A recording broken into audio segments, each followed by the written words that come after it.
O homem americano está morto. Mataram a masculinidade, diz o Anthony Mackie. É assim que se fala o nome dele, né? Acho que sim. Veja a declaração do ator. Não conheço o ator, não conheço as convicções dele, mas vamos julgar somente a declaração dele. In the past 20 years, we've been living through the death of the American male. They have literally killed masculinity in our homes and our communities, for one reason or another. But I raised my boys to be young men, and however you feel about that, you feel about that. Right. My boys will always be respectful.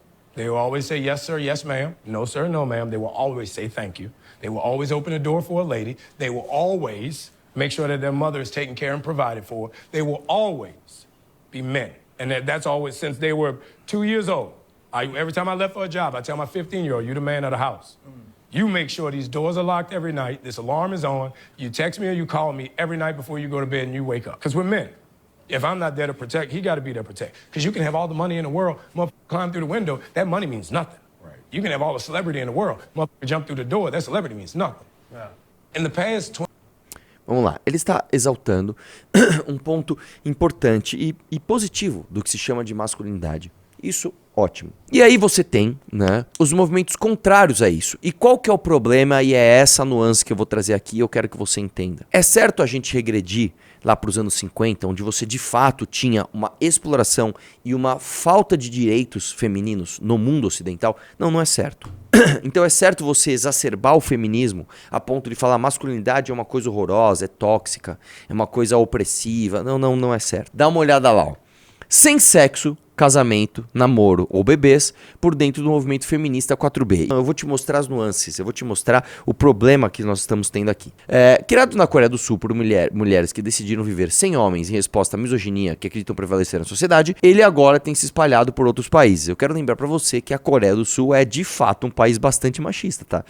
Lá não tem essa de machismo mais ou menos, não. Lá o machismo é hardcore, tá ligado? E se eu não me engano, é o país que realmente tem a menor densidade de filhos, de crianças nascendo e casamentos também. Sério? Aham. Uma coisa que explica isso, eu já falei, é uma questão até biológica. Países menos miscigenados têm taxas de natalidade menores, porque as pessoas, quando elas têm sistemas imunológicos parecidos, isso é uma questão genética, elas têm menos atração sexual entre si. Sabe a tal da química, a tal da pele, né? As pessoas que são muito parecidas geneticamente, elas têm menos isso umas com as outras. E quando você encontra uma pessoa geneticamente muito diferente de você, você tem mais química. Isso é provado cientificamente, tá? Através de vários experimentos com suor, etc, etc. Vamos lá. Mas por que existem mulheres? Após a vitória do exército americano, aumenta em todo o mundo o interesse pelo movimento 4B iniciado na Coreia do Sul. Mas por que existem mulheres que querem viver de acordo com os 4 princípios do movimento? Sem sexo, sem namoro, sem casamento, sem bebês? Minju relembra a postagem que chamou a atenção das mulheres de todo mundo. Depois da eleição do Trump, os homens dizem que aborto é pecado, mas ainda esperam que as mulheres façam sexo com eles. Essa ironia não pode coexistir. Isso não faz o menor sentido. Isso não faz o menor sentido? Assim, eu vou dizer pra você, cara, alguns animais fazem sexo recreativo, que é o sexo que não tem como única função a reprodução. Porque... olha só, o sexo, em termos de gasto de energia e exposição a predadores, ela é custosa. Quando uma espécie, qualquer espécie animal, vai se reproduzir, ela gasta muita energia, primeiro para competição, para conquistar o seu alvo, vamos chamar assim. Segundo, no próprio ato, né? E terceiro, geralmente quando qualquer espécie está no ato de procriar, seja você um grande mamífero, seja você um pássaro, seja você um inseto, você está vulnerável a possíveis predadores, porque a sua atenção está ligada em outro momento, você está gastando energia com outra coisa e, em alguns casos, você emite odores que inclusive podem ser atrativos para outros predadores. Por exemplo, por que as girafas, inclusive, elas são um dos animais mais cruéis em relação ao seu feto, à sua prole? A girafa é o seguinte, cara, quando ela dá a luz ali, pum, a girafa cai daquela altura. E é o seguinte, a girafa tem que levantar logo. Porque se ela não levanta, aquele cheiro da placenta, daquele sangue, atrai predadores. E a girafa adulta ainda ela é alta, ela pode se defender, ela pode correr. A girafa filhote, ela é pequena, ela é vulnerável, ela é frágil, ela não consegue correr, ela não consegue nem ficar em pé direito. Então a girafa mãe entende o seguinte, já botei você no mundo, levanta e anda. Se você não levantar e andar logo, algum predador vai vir aqui te caçar. E eu não vou te proteger e nem me colocar em risco, eu vou sair fora. Então levanta logo, né? Então o sexo é custoso, em termos energéticos, em termos de exposição a predadores. Alguns poucos animais fazem sexo recreativo, né? Um deles, os macacos, outros, os golfinhos, né? Aliás, os golfinhos são absolutamente tarados. É muito comum você ver, inclusive, golfinhos estuprando bichos de outras espécies menores só for fun, tá ligado? Tipo, às vezes os caras pegam os golfinhos pegam um peixão e assim, antes de matar o peixão, eles ficam estuprando o peixão até o peixão morrer, né? É foca, tem um monte de coisa que eles fazem isso, né? E os animais fazem parte desse grupo seleto de animais que fazem sexo recreativo.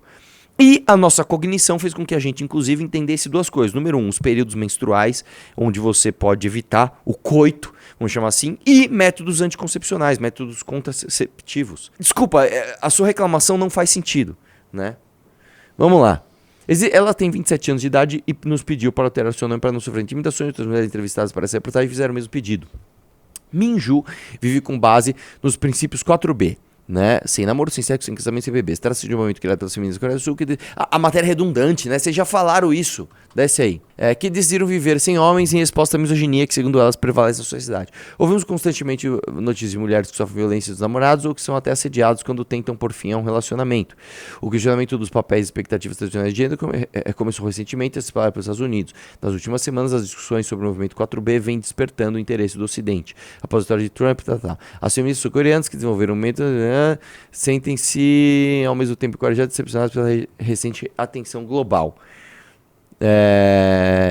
Que é isso, cara? Mulher vestida de máquina de vender bebês. O que é o 4B?